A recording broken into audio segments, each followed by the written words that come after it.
Karthik Deepa serial June 27 இன்னைக்கான எபிசோடுக்கான ஒரு promo release பண்ணியிருக்காங்க. இந்த ப்ரோமோ பற்றின ரிவ்யூ தாங்க நம்ம இந்த வீடியோவில் பார்க்க போகிறோம். எபிசோடை ஸ்டார்ட் பண்ணுறதுக்கு முன்னாடி இந்த வீடியோவை மறக்காமல் லைக் பண்ணிக்கோங்க. உங்களுடைய ஒவ்வொரு லைக்ஸும் தொடர்ந்து வீடியோ போடுறதுக்கு எங்களுக்கு கொஞ்சம் இன்ட்ரெஸ்டிங்காகவும் என்கரேஜிங்காகவும் இருக்கும். இப்போ எபிசோடில் என்ன நடக்குதுன்னா, நம்ம ரம்யாவும் தீபாவும் நேராக ஒரு ஜவுளி கடைக்கு போகிறாங்க. எதுக்காகனா, நம்ம தீபாவோட புடவையில் காஃபி கொட்டிருச்சு, அதனால அந்த புடவையை சேஞ்ச் பண்ணணும் அப்படின்னு ஜவுளி கடைக்கு போகிறாங்க. அப்போ ரம்யா சொல்கிறாங்க, தீபா என்னை மன்னிச்சிரு தீபா, நீ ஆசைப்பட்டு இந்த அம்மன் புடவையை கட்டிட்டு வந்த, இந்த அம்மன் புடவையை கட்டிக்கிட்டு சாமியார்கிட்ட போய் சாமி கும்பிட்டா நல்லதே நடக்கும்னு நினச்சேன், ஆனால் என்னால் இந்த புடவையை மாற்றுற மாதிரி ஆகிட்டு அப்படின்னு. அதுக்கு தீபா சொல்கிறாங்க, ஏன் ரம்யா அப்படி சொல்கிற, இங்கே பாரு, இப்போ நான் எடுக்க போட்ட புடவையை கூட நீ எடுத்து கொடுத்த புடவை அப்படின்னு கட்டிக்கிறேன், உன்னுடைய அன்பும் பாசமும் அதில் இருக்கும்ல அப்படின்னு.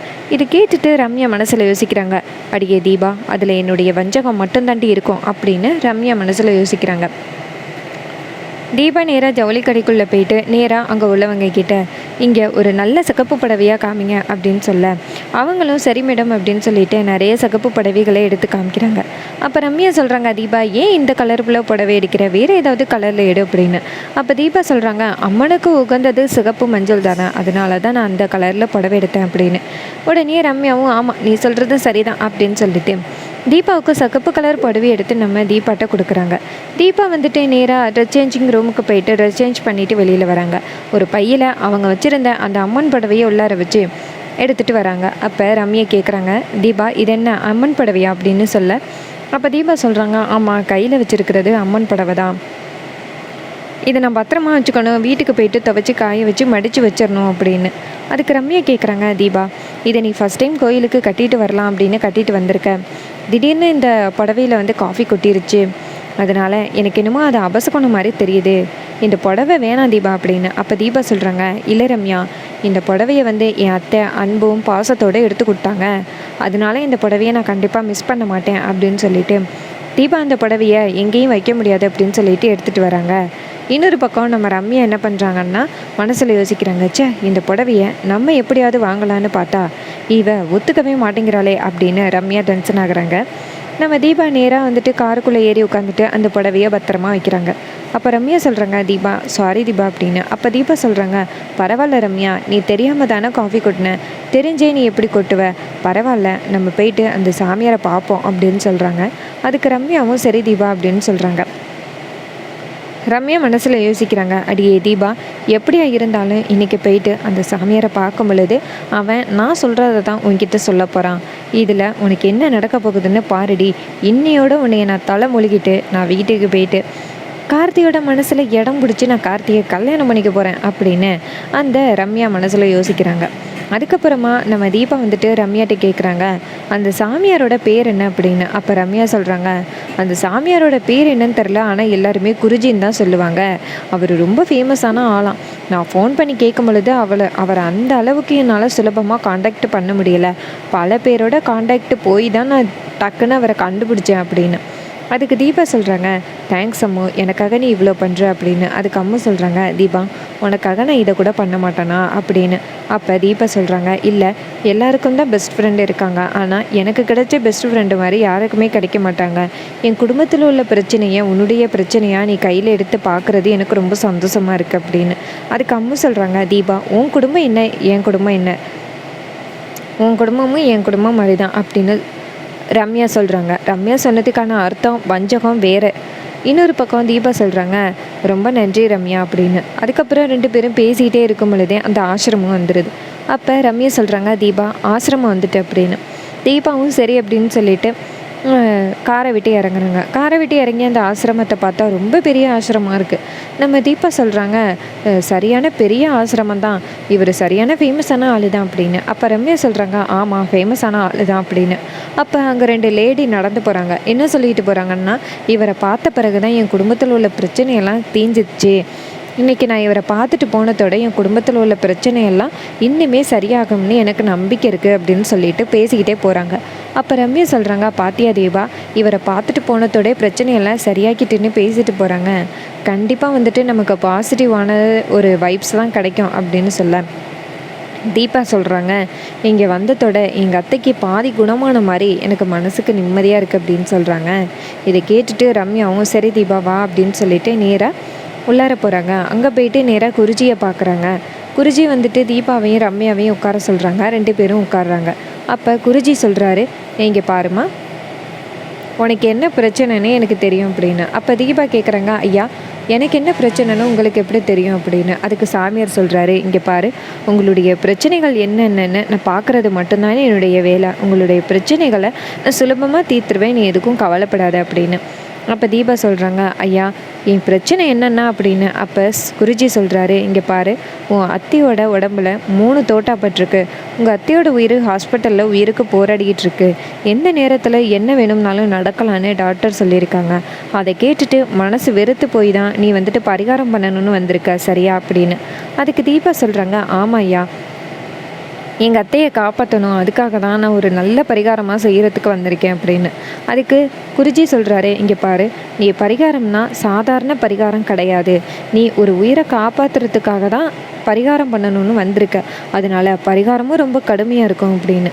இது கேட்டுட்டு நம்ம தீபா சொல்கிறாங்க, எவ்வளோ பெரிய பரிகாரமாக இருந்தாலும் சரி, எங்கள் அத்தைக்காக அந்த பரிகாரத்தை பண்ணுறதுக்கு நான் தயாராக இருக்கேன். நீங்கள் என்ன பண்ணணும்னு மட்டும் சொல்லுங்க அப்படின்னு. இதை கேட்டுட்டு சாமியார் சொல்கிறாரு, இங்கே பாரு, நீ என்ன பண்ணுறியன்னா நீரோடையில் நீ மிதக்கணும் அப்படின்னு. இது கேட்டுட்டு நம்ம தீபா கேட்குறாங்க, என்ன சாமியாரே சொல்கிறீங்க அப்படின்னு. அதுக்கு சாமியார் சொல்கிறாரு, ஆமாம், நீ ஒரு உயிரை காப்பாற்றுறதுக்காக நீ வந்து கேட்குற. அதனால் அந்த பரிகாரத்தை செய்கிறதுக்கு நீ என்ன பண்ணணும்னா ஆற்றுல இறங்கி நீ மிதக்கணும். காலையிலேருந்து சாயந்தரம் வரைக்கும் மிதக்கணும். அந்த பரிகாரத்தை நீ நல்லபடியாக முடிச்சிட்டியன்னா நீ கண்டிப்பாக வந்துட்டு உங்கள் அத்தை உயிரை காப்பாற்றிடலாம் அப்படின்னு சொல்கிறாங்க. இதை கேட்டுட்டு நம்ம தீபா சொல்கிறாங்க, ஐயா எனக்கு சரியா நீச்சல் தெரியாது அப்படின்னு. அதுக்கு சாமியார் சொல்கிறாரு, இங்கே பாருமா, நீ மிதக்கணும்னு சொன்னேன், மற்றபடி உன்னுடைய விருப்பம் அப்படின்னு சொல்ல.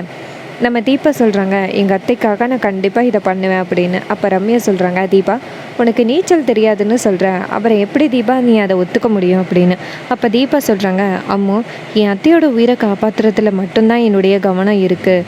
அதுக்காக எப்பேற்பட்ட பரிகாரமாக இருந்தாலும் சரி, எவ்வளோ பெரிய கஷ்டமான பரிகாரமாக இருந்தாலும் சரி, நான் கண்டிப்பாக பண்ணி முடிப்பேன் அப்படின்னு தீபா சொல்கிறாங்க. இது கேட்டுட்டு ரம்யாவும், உன்னுடைய விருப்பம் தீபா, உன்னை இதுக்கு மேலே என்னால் கட்டாயப்படுத்த முடியாது அப்படின்னு சொல்லிட்டு ரம்யா வந்துட்டு நேராக குருஜியை பார்த்துட்டு, ரொம்ப நன்றி குருஜி அப்படிங்கிறாங்க. அப்போ நம்ம தீபா நேராக குருஜியை பார்த்து, ஐயா இவ பேர் ரம்யா, இவ என்னுடைய பெஸ்ட் ஃப்ரெண்டு. இது மாதிரி இவளுக்கு ஒரு நல்ல வாழ்க்கை அமையணும். இவ ஆசைப்படுற மாப்பிள்ளை எங்கே இருக்காருன்னு மட்டும் சொல்லுங்கள். சீக்கிரம் இவளுக்கு ஒரு நல்லபடியாக கல்யாணம் நடந்து முடியணும் அப்படின்னு. அதுக்கு குருஜி யோசிக்கிறாரு. சேகர், ஐயோ இதை பற்றி மேடம் எதுவுமே சொல்லலையே, நான் என்ன சொல்லுவேன் அப்படின்னு. அப்போ ரம்யா முறைக்கிறாங்க. அப்போ குருஜி சொல்கிறாரு, இங்கே பாருமா, இந்த பொண்ணு ஆசைப்பட்ட மாதிரியே உன்னுடைய வாழ்க்கை மாதிரியே கண்டிப்பாக இந்த பொண்ணுக்கு வாழ்க்கை கிடைக்கும் அப்படின்னு சொல்கிறாங்க. அப்போ ரம்யா மனசில் யோசிக்கிறாங்க, எப்படி தீபாவோட வாழ்க்கையே அமையும்னு சொல்கிறான், என்ன இது அப்படின்னு ரம்யா மனசில் யோசிக்கிறாங்க. அதுக்கப்புறமா தீபா சொல்கிறாங்க, ரொம்ப நன்றி ஐயா அப்படின்னு சொல்லிட்டு கிளம்புறாங்க. நம்ம தீபாவும் ரம்யாவும் அந்த ஆசிரமத்தை விட்டு வெளியில் வராங்க. அப்போ ரம்யா சொல்கிறாங்க, தீபா நான் இப்போ கூட சொல்கிறேன், இந்த பரிகாரம் வேணாம், ரொம்ப கஷ்டமான பரிகாரமாக இருக்குது. இதில் உன் உயிருக்கு ஏதாவது ஆபத்து வந்துருந்துச்சுன்னா யாரு காப்பாற்றுறது அப்படின்னு. அதுக்கு தீபா சொல்கிறாங்க, இங்கே பாரு ரம்யா, நான் கடைசி வரைக்கும் இதான் சொல்லுவேன், எங்கள் அத்தைக்காக நான் எதை வேணாலும் தாங்கிப்பேன், நான் கண்டிப்பாக இந்த பரிகாரத்தை செஞ்சு தான் ஆவேன் அப்படின்னு சொல்லிட்டு நம்ம தீபா ரம்யா கிட்ட, இங்கே பக்கத்தில் தான் அம்மன் குளம் இருக்குது, அங்கே போயிட்டு என்னுடைய பரிகாரத்தை ஆரம்பிக்கிறேன் அப்படின்னு நம்ம தீபா சொல்கிறாங்க. அதுக்கு ரம்யா சொல்கிறாங்க, சரி தீபா வா அப்படின்னு சொல்லிட்டு நேராக அந்த கோயிலுக்கு போகிறாங்க. அங்கே போயிட்டு நேராக சாமி கும்பிட்றாங்க. சாமி கும்பிட்டு நம்ம தீபா அந்த குளத்து வாசலில் வந்து நிற்கிறாங்க. இன்னொரு பக்கம் ரம்யா என்ன பண்ணுறாங்கன்னா நேராக வந்துட்டு ஒரு கடைக்கு போயிட்டு ஜூஸ் வாங்கிட்டு வராங்க. வாங்கிட்டு வந்துட்டு தீபாட்ட, இங்கே பாரு தீபா, காலையிலேருந்து சாயந்தரம் வரைக்கும் எதுவுமே சாப்பிடாம இந்த குளத்தில் மிதக்கணும் அப்படின்னு குருஜி சொன்னார்.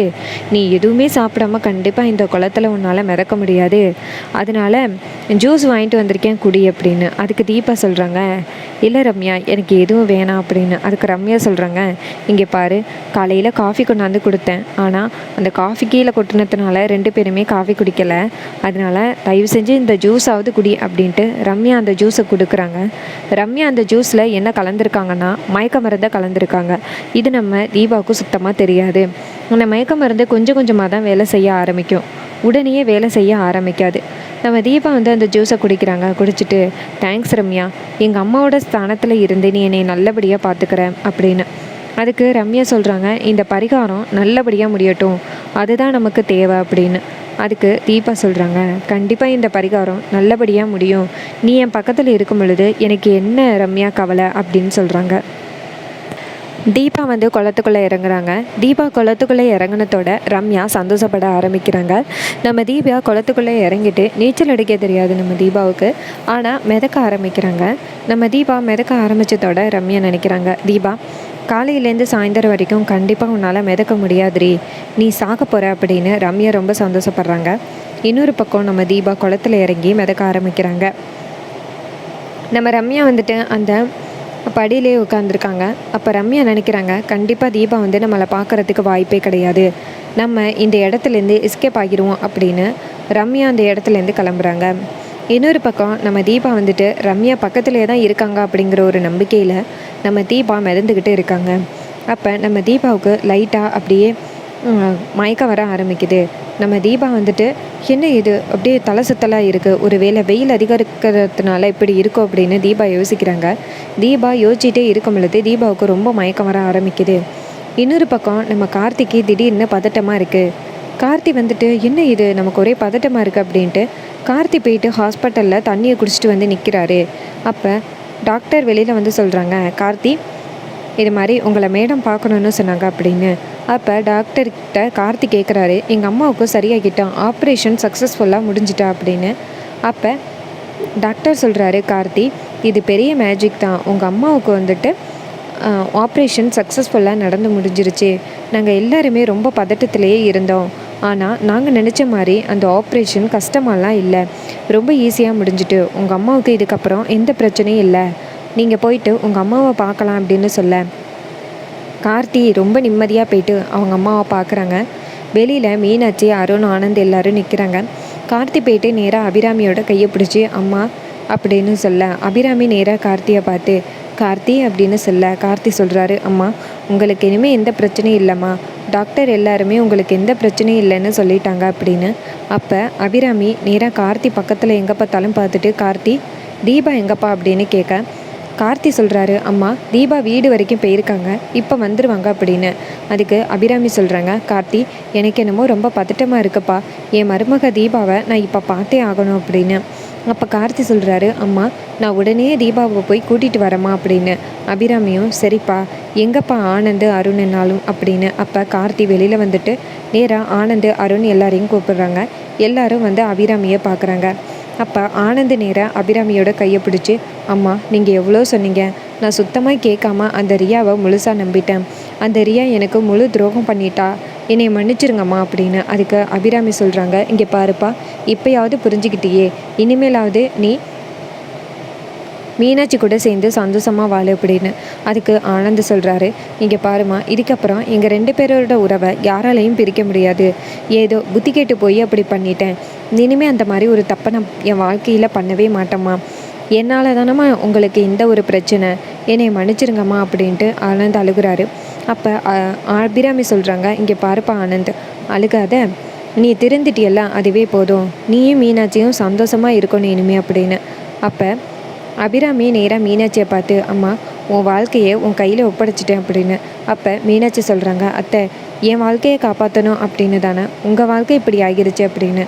அதுக்கு அபிராமி சொல்கிறாங்க, பெத்த பிள்ளைங்களுக்காக உயிரை தியாகம் பண்ணுறதுல எந்தவித பிரச்சனையும் இல்லை அப்படின்னு சொல்கிறாங்க. அப்போ கார்த்திக் கண் கலங்குறாரு. அப்போ நம்ம ஐஸ்வர்யாவோட வாயில் இருக்கிற புண்ணை பார்த்துட்டு அபிராமி கேட்குறாங்க, ஐஸ்வர்யா என்னம்மா இது வாயில் அப்படின்னு சொல்ல. அப்போ அருண் சொல்கிறாரு, அம்மா நேற்று ஐஸ்வர்யா சாமிக்கிட்டே வேண்டிக்கிட்டா உங்களுக்கு சீக்கிரம் சரியாகணும், அப்படி சீக்கிரம் சரியாச்சுன்னா நான் அழகு குத்துறேன், உப்பு மேலே அங்க பிரதர்சனம் பண்ணுறேன், தீச்சட்டி எடுக்கிறேன்னு ஐஸ்வர்யா வேண்டிக்கிட்டா. அதனால தான் அம்மா இப்படி இருக்கா. நேற்று வாயில் அழகு குத்துனாங்க, அதான் ஐஸ்வர்யாவுக்கு இப்படி இருக்கு வாய் அப்படின்னு. அப்போ அபிராமி ஐஸ்வர்யாவை கூப்பிட்டு, என் மேலே உனக்கு அவ்வளோ பாசமா அப்படின்னு சொல்ல. அப்போ ஐஸ்வர்யா சொல்கிறாங்க, ஆமாத்த, நீங்கள் எனக்கு ஒரு அம்மா மாதிரி, இத்தனை நாள் நீங்கள் என்னை ஒரு மக மாதிரி தான் பார்த்துக்கிட்டீங்க. அதனால தான் உங்களுக்காக நான் பரிகாரம் பண்ணிட்டு வந்திருக்கேன் அப்படின்னு. அப்போ அருண் யோசிக்கிறாரு, சரியான ஆல்ரெடி நல்லா தான் நடிக்கிறேன் அப்படின்னு அருண் யோசிக்கிறாரு. ஐஸ்வர்யா நேராக அருணை பார்த்துட்டு லைட்டாக கண்ணை சேர்க்குறாங்க. அப்போ அருண் வந்து அடி ஃப்ராடு அப்படின்னு நினைக்கிறாரு. அதுக்கப்புறமா அபிராமி சொல்கிறாங்க, ஐஸ்வர்யா இது வரைக்கும் பரிகாரம் பண்ணி என் வாழ்க்கையில் பார்த்ததே கிடையாது. ஆனால் நான் உயிர் பிழைக்கணும்னு ஐஸ்வர்யா பரிகாரம் பண்ணியிருக்கிறத பார்த்தா எனக்கு ரொம்ப சந்தோஷமாக இருக்குது அப்படின்னு அபிராமி சொல்கிறாங்க. அதுக்கப்புறமா நம்ம அபிராமி கேட்குறாங்க, எல்லாருமே இங்கே இருக்கீங்க, ஆனால் என்னால் தீபாவை மட்டும் பார்க்க முடியலையே, தீபா எங்கே அப்படின்னு. அப்போ கார்த்தி சொல்கிறாரு, ஆமாம் தீபா வீடு வரைக்கும் போயிருக்காங்க அப்படின்னு. அப்போ அபிராமி சொல்கிறாங்க, அப்பா எனக்கு இப்போ தீபாவை பார்த்தே ஆகணும், போய் கூட்டிகிட்டு வாப்பா அப்படின்னு. கார்த்தியும் சரிம்மா அப்படின்னு சொல்லிட்டு வெளில வராரு. வெளில வந்துட்டு நேராக தீபாவுக்கு கால் பண்ணுறாரு. தீபாவோட ஃபோன் வந்து ரிங் ஆகுதே தவிர்த்து தீபாவோட ஃபோன் வந்து அட்டன் ஆகவே இல்லை. ஏன்னா அந்த ஃபோன் வந்துட்டு ரம்யாட்ட இருக்குது. ரம்யா வந்துட்டு அந்த ஃபோனை பார்த்துட்டு, என்ன இது கார்த்தி கால் பண்ணிக்கிட்டே இருக்கான் அப்படின்ட்டு ஃபோனை பார்க்குறாங்க. ரம்யா என்ன பண்ணுறாங்கன்னா, அந்த ஃபோனை குளத்து பக்கத்தில் இருக்க ஒரு குப்பையில் வீசிடுறாங்க. வீசிட்டு, தீபா உன் கதையும் முடிஞ்சிச்சு, உன்னோட ஃபோனு கதையும் முடிஞ்சிட்டு, கார்த்தி கால் பண்ணிக்கிட்டே இருக்கான், நீ எங்கே இருக்கங்கிறதுக்காக தான் கால் பண்ணுறான் போல், இன்னும் கொஞ்ச நேரத்தில் நீ மேலே போக போகிற அப்படின்னு சொல்லிட்டு ரம்யா அந்த இடத்துலேருந்தே நேராக அவங்க வீட்டுக்கு எஸ்கே பார்க்குறாங்க. இன்னொரு பக்கம் நம்ம கார்த்தி நினைக்கிறாரு, தீபா ஏன் ஃபோனை அட்டன் பண்ணவே இல்லை, தீபா எங்கே தான் போயிருப்பாங்க அப்படின்னு கார்த்தி யோசிக்கிறாரு. அப்போ கார்த்தி நினைக்கிறாரு, கண்டிப்பாக ஏதோ ஒரு விஷயம் தப்பாக நடந்திருக்கு அப்படின்னு. அப்போ கார்த்தி வந்துட்டு மீனாட்சியை கூப்பிடுறாரு. மீனாட்சி வெளியில் வராங்க. அப்போ கார்த்தி கேட்குறாரு, அண்ணி தீபா எங்கே போயிருக்காங்கன்னு உங்களுக்கு தெரியுமா அப்படின்னு. அதுக்கு மீனாட்சி சொல்கிறாங்க, தம்பி தீபா எங்கே போயிருக்கன்னு என்கிட்ட சொல்லலைப்பா, ஆனால் தீபா அம்மன் புடவையை கட்டியிருந்ததை பார்த்தா கண்டிப்பாக தீபா ஏதோ கோயிலுக்கு தான் போயிருப்பான்னு எனக்கு தோணுது, அத்தைக்காக ஏதாவது பரிகாரம் பண்ணுறதுக்கு போயிருப்பா அப்படின்னு. அப்போ டக்குன்னு நம்ம கார்த்திக் சொல்கிறாரு, என்ன சொன்னீங்க அப்படின்னு. அப்போ மீனாட்சி சொல்கிறாங்க, ஒரு வேளை தீபா வந்து அத்தைக்காக பரிகாரம் பண்ணுறதுக்கு போயிருக்கலாம் கார்த்தி அப்படின்னு. அப்போ கார்த்தி சொல்கிறாரு, பரிகாரமா, நேற்று சாயந்தரம் போல் நான் அம்மாவை பற்றி யோசிச்சுக்கிட்டு இருக்கும் பொழுது தீபா வந்துட்டு பரிகாரம் அப்படின்னு சொன்னாங்க, பரிகாரம்னு சொல்லி ஏதோ ஒரு ஊரை கூட சொன்னாங்க அப்படின்னு. அப்போ மீனாட்சி சொல்கிறாங்க, நல்லா யோசிங்க தம்பி அப்படின்னு. அப்போ கார்த்தி சொல்கிறாரு, ஏதோ செங்கல்பட்டு அப்படின்னு தான் தீபா சொன்னாங்க, செங்கல்பட்டில் ஏதோ சாமியாரை பார்த்து பரிகாரம் செய்ய போகிறேன், நீங்களும் வரீங்களா அப்படின்னு கேட்டாங்க. ஆனால் நான் அந்த இடத்துல சரியாக அவங்களுக்கு ரெஸ்பான்ஸ் பண்ணலை, ஏன்னா நான் அம்மாவை பற்றி யோசிச்சுக்கிட்டு இருந்தேன், ஒருவேளை அவங்க அங்கே போயிருக்கிறதுக்கு வாய்ப்பு இருக்குல்ல அப்படின்னு. அதுக்கு மீனாட்சி சொல்கிறாங்க, ஆமாம் தம்பி, கண்டிப்பாக தீபா அங்கே போயிருக்கிறதுக்கு வாய்ப்பு இருக்குது, நீங்கள் வந்துட்டு போய் பாருங்கள் அப்படின்னு. அப்போ கார்த்தியும், தீபா செங்கல்பட்டில் எங்கே இருக்காங்கன்னு தெரியலையே, ஃபோன் அடித்தேன் எடுக்கவே இல்லை அப்படின்னு. அப்போ மீனாட்சி சொல்கிறாங்க, ஒருவேளை தீபா பரிகாரத்தில் பிஸியாக இருக்கலாம் அப்படின்னு. அப்போ கார்த்தி சொல்கிறாரு, ஆமாம் அது கூட இருக்கலாம்ல அப்படின்னு கார்த்தி யோசிக்கிறாரு. கார்த்தி மீனாட்சிக்கிட்ட சொல்கிறாரு, நீ அம்மாவை பத்திரமா பார்த்துக்கோ அப்படின்னு சொல்லிட்டு கார்த்தி அந்த இடத்துலேருந்து கிளம்புறாரு. கார்த்தி காரை எடுத்துக்கிட்டு தீபாவை தேட கிளம்புறாரு. இன்னொரு பக்கம் அந்த ரம்யா வந்துட்டு தீபாவை ஒளிஞ்சிட்டுன்னு பார்க்குறாங்க. தீபா மயக்கம் போட்டு தண்ணிக்குள்ளே முழுக ஆரம்பிக்கிறாங்க. இன்னொரு பக்கம் ரம்யா நினைக்கிறாங்க, தீபா இன்னையோட உன் கதை முடிஞ்சிச்சு, நானும் கார்த்தியும் சந்தோஷமாக வாழ போகிறோம், இதுக்கப்புறம் நான் நேராக கார்த்திக்கிட்ட போயிட்டு அவங்க அம்மாவை பற்றி அப்படியே விசாரிக்கிற மாதிரி, அவங்க அம்மாவுக்கு பணிவிட செய்கிற மாதிரி அப்படியே நான் கார்த்தியை நெருங்கிடுவேன் அப்படின்ட்டு அந்த ரம்யா மனசில் யோசிக்கிறாங்க. இன்னொரு பக்கம் கார்த்தி வேகமாக செங்கல்பட்டு வந்துக்கிட்டு இருக்காரு. இன்னொரு பக்கம் தீபா தண்ணியில் முழுகிட்டு இருக்காங்க. ரம்யா வந்துட்டு நினைக்கிறாங்க, இந்த தீபா தண்ணியில் முழுகிறத பார்க்கும்பொழுது எனக்கு ரொம்ப சந்தோஷமாக இருக்குது, என் வாழ்க்கை எனக்கு கிடைக்க போகுது அப்படின்னு ரம்யா சந்தோஷப்படுறாங்க. அப்போ ரம்யாவுக்கு திடீர்னு ஒரு ஃபோன் வருது. யார் கால் பண்ணுறாங்கன்னா கார்த்தி தான் கால் பண்ணுறாரு. அப்போ நம்ம ரம்யா நினைக்கிறாங்க, இந்த கார்த்தி எதுக்கு எனக்கு கால் பண்ணுறான், அட்டன் பண்ணாமல் இருந்தால் கண்டிப்பாக வந்துட்டு சந்தேகப்படுவான், நம்ம அட்டன் பண்ணி கேட்போம் அப்படின்ட்டு ரம்யா ஃபோனை அட்டன் பண்ணுறாங்க. அப்போ கார்த்தி கேட்குறாரு, மேடம் உங்களுக்கு தீபா எங்கே இருக்காங்கன்னு தெரியுமா அப்படின்னு. அப்போ ரம்யா சொல்கிறாங்க, என்ன கார்த்தி என்னாச்சு அப்படின்னு. அப்போ கார்த்தி சொல்கிறாரு, தீபா வந்துட்டு எதை செங்கல்பட்டில் உள்ள சாமியாரை பார்க்கணுன்னு சொல்லி வந்திருக்காங்க, நீங்களாம் கூட போனீங்களா அப்படின்னு. அப்போ அம்மு சொல்கிறாங்க, இல்லை கார்த்தி, நான் கூட போகலை, நான் ஒரு பிஸ்னஸ் விஷயமா பெங்களூர் வரைக்கும் வந்துட்டேன் அப்படின்னு. இது கேட்டுட்டு கார்த்தியும் ஓ அப்படியா மேடம் சரி அப்படின்னு சொல்லிட்டு ஃபோனை கட் பண்ணுறாரு. அப்போ ரம்யா நினைக்கிறாங்க கார்த்திக்கு நம்ம மேலே சந்தேகம் வந்துருச்சு, அதனால தான் கார்த்தி நமக்கு கால் பண்ணியிருக்கான். நம்ம இந்த ஊரில் இருக்கிறது நல்லது கிடையாது, நம்ம எங்கேயாவது கிளம்பிடணும் அப்படின்ட்டு நம்ம ரம்யா வந்துட்டு அந்த இடத்துலேருந்து எஸ்கேப் ஆகுறாங்க. இந்த ஊரில் இருக்கிற வரைக்கும் நமக்கு பிரச்சனை அப்படின்னு. இன்னொரு பக்கம் நம்ம தீபா தண்ணியில் மூழ்குறாங்க. அந்த நேரம் பார்த்து அந்த கோவிலில் ஒரு பூசாரி வந்து அம்மனுக்கு அபிஷேகம் பண்ணுறதுக்கு குளத்துல தண்ணி மொக்க வராரு. அப்போ ஒரு பொண்ணு தண்ணியில் முழுகிறத பார்த்துட்டு கத்துறாரு, அம்மா யாருமா நீ, என்னம்மா தண்ணியில் முழுகிற அம்மா அப்படின்னு சொல்லி கத்துறாரு. இன்னொரு பக்கம் தீபா கொஞ்சம் கொஞ்சமாக தண்ணியில் முழுகிட்டு இருக்காங்க. ரொம்பவே இன்ட்ரெஸ்டிங்காக அப்கமிங் எபிசோடை கொண்டு போகிறாங்க. இதே மாதிரி இன்னுமே அப்டேட்ஸ் தொடர்ந்து இந்த சேனலில் பார்க்கணும்னா மறக்காமல் இந்த சேனலை சப்ஸ்கிரைப் பண்ணிக்கோங்க. தேங்க்ஸ் ஃபார் வாட்சிங்.